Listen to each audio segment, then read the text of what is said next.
Welcome to my YouTube channel board exam point में आप सभी का स्वागत है। क्लास 10 के मैथ का ये क्वेश्चन है। ये क्वेश्चन जो है 4 नंबर में पूछा जाता है और ये 2025 में पूछा जा चुका है। इस बार भी पूछे जाने का पूरा चांस है। ठीक है, तो हमारा क्वेश्चन है कि √2x² + 7x + 5√2 = 0। इसका हमें क्या याद करना है? शून्य ज्ञात करना। तो शून्य ज्ञात करने के लिए हमें क्या करना पड़ेगा? इसका गुणनखंड करना पड़ेगा, यानी कि फैक्टर करना पड़ेगा। ठीक है, तो फैक्टर करने का हमारा कंडीशन है कि हम ये दोनों को गुणा करके गुणा करें और ये जोड़ने या घटाने पर उतना आना चाहिए। ठीक है, यानी कि सेम इस प्रकार से समझिए कि इस दोनों का गुणा इस प्रकार से हमें तोड़ना पड़ता है कि अगर गुणा करने पर जो ये दोनों अंक दिया है इसके बराबर आ जाए और जोड़ने घटाने पर इतना आए। यानी कि ऐसे यहाँ पर देखिए कि 5 गुणे √2 गुणे √2।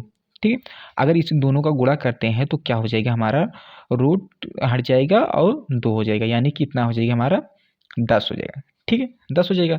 अब यहाँ से देखिए, अगर इसी 10 का हम जब गुणनखंड करते हैं तो हमारा क्या हो जाता है?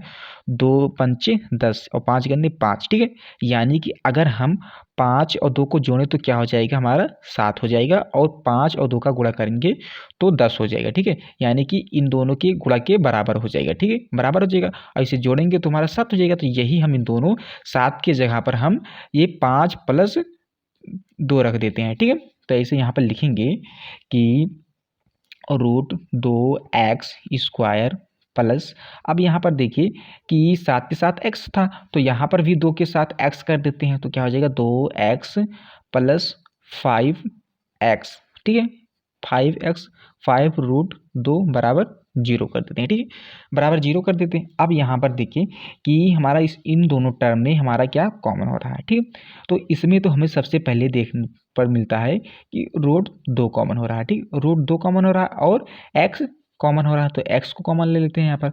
अब यहाँ पर देखिए कि 2x था तो एक x यहाँ पर कॉमन लिए हैं तो एक x बच जाएगा। ठीक है, अब प्लस, अब यहाँ पर देखिए कि अभी हम √2 का गुणा किए हैं तो हमारा कितना आ गया है? 2 आया है। ठीक है, तो इसी प्रकार से अगर यहाँ पर √2 कॉमन लेंगे तो एक √2 यहाँ पर बच जाएगा। ठीक है, बच जाएगा। अब यहाँ पर प्लस लगा देते हैं। अब यहाँ पर देखिए इन दोनों टर्म में हमारा क्या कॉमन हो रहा है? तो इन दोनों टर्म में हमारा केवल 5 कॉमन हो रहा है, तो 5 को ऐसे यहाँ पर लिख देते हैं। अब यहाँ पर क्या बच जाएगा? ये x बच जाएगा प्लस अब ये √2 बच जाएगा। ठीक है, इक्वल में 0 कर देते हैं।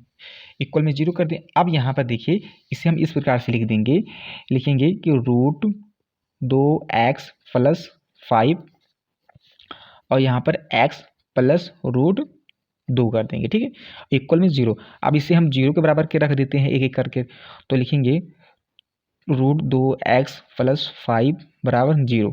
ठीक है, अब यहाँ देखिए कि 5 को बराबर की इस तरफ भेजेंगे तो क्या हो जाएगा? हमारा 2x और ये क्या हो जाएगा? माइनस में के 5 हो जाएगा, बराबर की इस तरफ भेजेंगे। अब ये यहाँ पर देखिए कि √2 जो है x से गुणा कर रहा है, इस तरफ आएगा तो क्या करेगा? हमारा भाग करेगा। ठीक है, क्या करेगा? भाग करेगा। तो लिखेंगे x² - 5 बटे √2। ठीक है, √2 हो जाएगा। एक तो शून्य हमारा ये निकल के आया। ठीक है, अब यहाँ से इसको हम 0 के बराबर रखेंगे। ठीक है, इसको रखेंगे तो हमारा क्या हो जाएगा? x + √2 = 0। ठीक है, बराबर 0। अब यहाँ पर देखिए x बराबर, अब 2 को बराबर किस तरफ करेंगे तो क्या हो जाएगा? -√2 हो जाएगा। ठीक है, ये हमारा दूसरा शून्य निकल के आया। यही दोनों हमारा आंसर हो जाएगा। वीडियो अच्छा लगे तो लाइक करें, नए हो चैनल को सब्सक्राइब करें। Thanks for watching this video.